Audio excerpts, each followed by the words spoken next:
성공한 사람들은 왜 어떤 이유로 계속해서 성공하는 것이고 실패하는 사람들은 왜 무엇 때문에 계속해서 실패하는 것일까?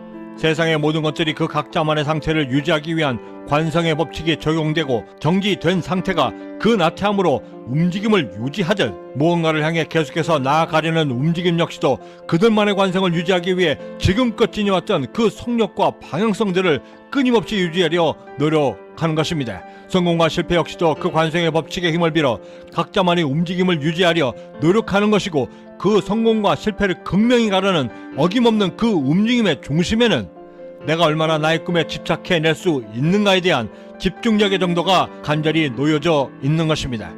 내가 나의 꿈에 얼마나 집중해낼 수 있는가 그 정도에 따라 내가 앞으로 이뤄낼 성공의 크기와 완성도가 결정되는 것이고 이때 우리의 고민이 지향해야만 하는 그것은 그렇다면 나는 나의 꿈을 이뤄나갈 그 전과정에서 어떻게 나의 집중력을 얼마나 강화해낼 것인가 그 방법들에 집중해야만 하는 것입니다. 저희 회사에 매우 독특한 직종이 하나 있습니다.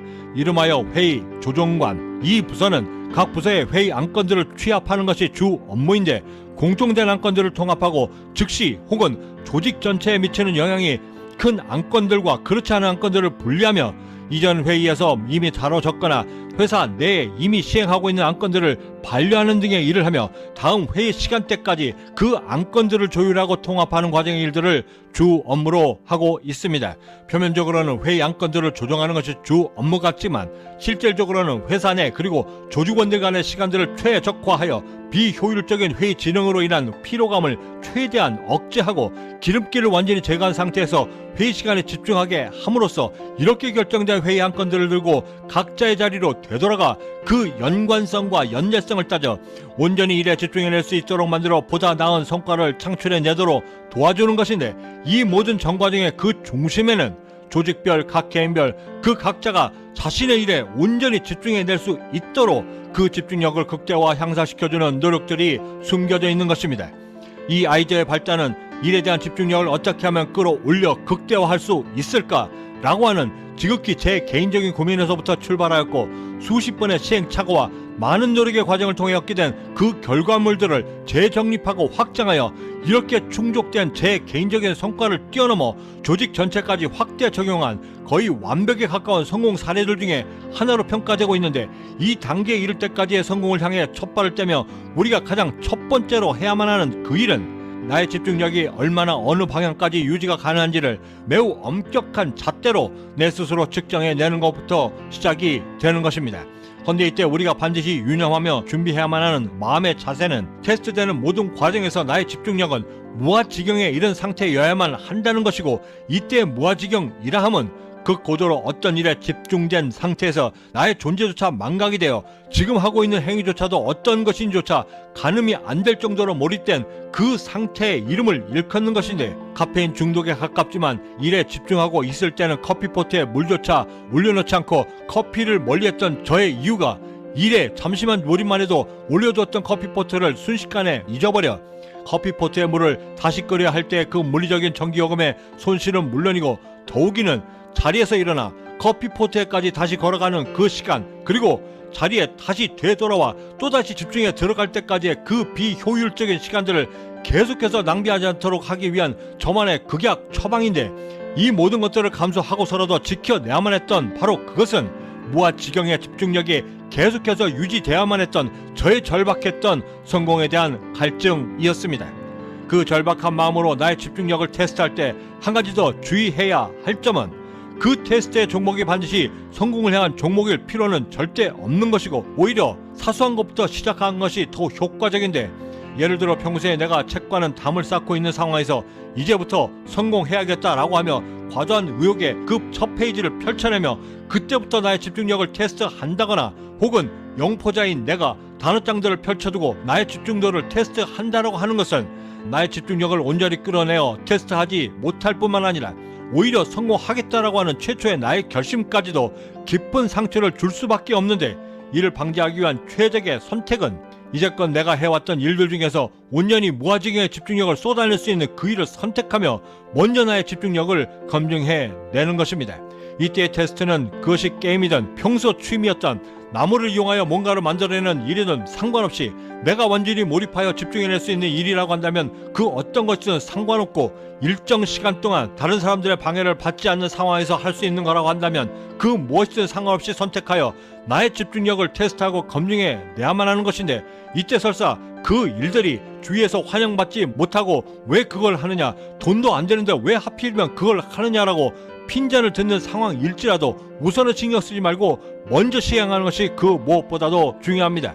이를 통해 우리가 얻어내야만 하는 중요한 두 가지는, 그때 그것이 무아지경이었는지조차 가늠이 되지 않는 그 일을 하면서도 이제는 성공을 향한 무아지경의 그 집중력의 맛을 내가 내 스스로 체득할 수 있는 기회를 갖는 것이고, 그 두 번째는 그런 상태인 내가 그 무아지경의 집중력을 얼마나 어떻게 유지해낼 수 있는가를 가늠하고 측정하여 내 안에 나만의 정보를 쌓아가는 것이 그 무엇보다도 중요한 과제이기 때문입니다. 이렇게 테스트된 나의 무아지경의 집중력의 시간을 두세 번 테스트로 어느 정도 데이터화할 수 있게 되었다면, 이제부터 우리는 이를 내 자신의 일과 중에 여러 번 적용하며 똑같은 조건의 집중력이라 할지라도 그 유지 시간이 다른 시간대에도 그대로 적용되는지, 아니면 특정 시간대에만 오히려 더 잘 집중이 되는지를 확장하며 테스트해야만 하는데, 이때 중요한 팁 하나는 테스트의 시기를 아침, 점심, 저녁으로 두리뭉실하게 나누어 테스트하기보다는 시간 단위별로 세분하여 측정하는 것이 매우 중요한데, 그 이유는 데이터가 정확하면 정확할수록 활용의 범위가 그만큼 넓어지게 되고, 이를 통해 얻게 된 성과들 역시도 매우 구체적이고 투명하게 얻을 수 있을 뿐만 아니라, 이렇게 세밀하게 측정된 나의 집중력들은 어느 순간에 이르러서는 마치 살아있는 생물들처럼 스스로 진화의 단계를 거쳐 노력의 노력을 거듭하게 된다는 사실입니다. 이 측정의 단위는 일주일 단위로 최소 한 달 이상의 데이터를 쌓는 것이 가장 이상적이며, 일주일이 지나 2주차가 되었을 때 조금씩 체감적으로 나의 집중도에 대한 이해도가 높아지게 되는데, 이때를 놓치지 않고 우리가 해야만 하는 추가적인 일은 침대에서 일어나 책상까지 걸어가 완전히 몰입해낼 수 있을 때까지의 그 몰입의 순간까지를 함께 시간대별로 측정해내는 것입니다. 몰입에 들어갈 때까지의 시간이 반드시 필요한 이유는, 집중에 들어갈 때까지의 그 준비 시간이 줄어들면 줄어들수록 비례적으로 나의 집중의 시간은 당연히 더 늘어나게 되는 것이고, 이렇게 온전히 통제가 가능한 나의 집중력의 시간과 그리고 집중할 수 있는 시간들이 내 통제권 안에 들어오게 되면 하루 전체까지도 매우 효율적이고 매우 효과적으로 운영이 가능하게 되고, 이때 쌓이게 되는 경험들과 시간들이 내 안에 계속해서 축적이 되면 나도 모르는 사이에 성공에 대한 지하까지도 함께 자라 또 다른 나의 보자기들로 완성됨으로써 나를 성공에 더욱더 가깝게 다가설 수 있도록 도와주기 때문입니다. 저의 경우에도 침대에서 눈을 뜨자마자 책상까지 이동하여 완전히 집중할 때까지 30분 이상이 소요되었지만, 항상 마시던 모닝커피까지 끊어내는 노력을 통해 커피를 마시며 항상 하던 멍 때리기, 그리고 그 잡생각들을 함께 없애게 되면서부터 그때 보냈던 그 비효율적인 시간들을 통제가 가능하니, 지금은 별 부담 없이 단 5분, 늦어도 10분 안에는 완전히 몰입에 들어갈 수 있도록 나를 완성할 수 있게 되었습니다. 피터 드러커는 이렇게 이야기했습니다. 하지 말아야 할 것을 효율적으로 하는 것보다 더 비생산적인 일은 없다. 그렇게 무아지경의 집중력을 얼마나 유지할 수 있는가에 대한 데이터를 만들 수 있게 되었다면, 이제부터 우리는 그 집중력의 데이터를 소위 돈 버는 성공의 경험으로 만들어 내야만 합니다. 그 구체적인 방법들과 사례들을 내일 이 시간에 여러분들과 함께 고민해 보도록 하겠습니다. 구독과 좋아요, 알림 설정은 내 자신에 대한 몰입의 과정을 알고 나의 성공의 여정을 적용할 수 있는 그 성공의 능력으로 성공적 하루를 만드는 성공 영감을 놓치지 않고 받아 보실 수 있고, 절대 후회치 않을 오늘을 살아내며 반드시 다가올 경제적 자유에 안전하고 빠르게 다가설 수 있는 강력한 동기부여까지도 함께 얻는 귀한 계기가 되리라 감히 자신합니다. 마지막으로 개인적으로 좋아하는 킬로만자르의 표범의 가사를 나름의 해석으로 재해석하여 소개해드리며 마칠까 합니다. 저는 여기서 이만 먼저 인사드려야 할 것 같습니다. 그 어디에 계시든 성공에 한 걸음 더 다가서시는 하루가 되시길 진심으로 바라고, 저는 내일 아침에도 따뜻한 커피 한 잔과 성공 영감을 들고 다시 찾아뵙겠습니다. 지금까지 경제적 자유민이었습니다. 감사합니다. 자고 나면 위대해지고 혹은 초라해지는 지금의 나는 지구의 한 모퉁이에 잠시 머물고 있다. 야망에 찬 도시의 그 불빛 어디에도 나는 없다. 무슨 상관이랴. 나보다 더 불행히 살다간 고우라는 자도 있는데. 하지만 나는 안다. 바람처럼 왔다가 이슬처럼 사라질 그런 운명이 아니라는 것을.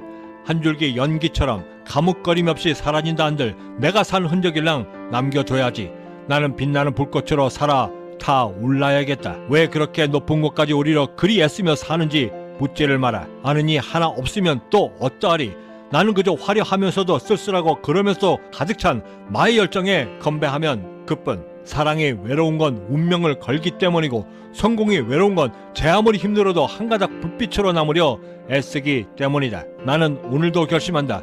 제 아무리 거친 폭풍우가 초목조차도 휩쓸어 낸다 할지라도 나는 꺾이지 않는 한 나무가 되어 살아남겠다. 그런 세상에서 살아남아야 하는 이유는 내가 지금 살고 있는 이 세상이 나를 원했기 때문. 구름인지 눈인지 저 높은 킬로만자로로 오늘도 나는 가리 배낭을 메고 산에서 만날 그 모든 고족들과 악수를 나누며 설사 그대로 산이 된들 어쩔까. 나는 그저 오늘도 그 산을 누비는 한 마리 킬로만자로의 표범이 될 것이다.